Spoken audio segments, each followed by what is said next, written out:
In this video, I'll show you how to see your Facebook password if you forgot it. Ensure you subscribe and turn on the bell notification to this channel for lots of educational guides and content like this.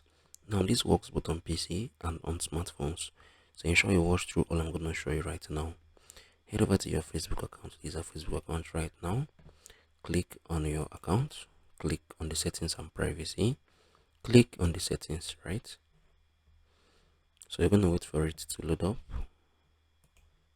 So right here, this is our Facebook settings, right?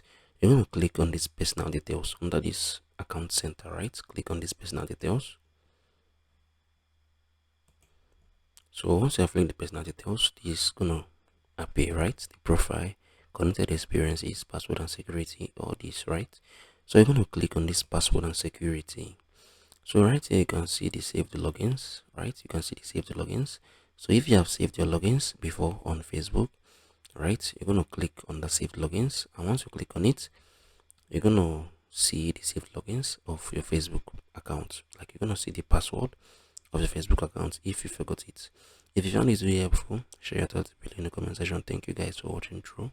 I'm going to see you all in the very next one.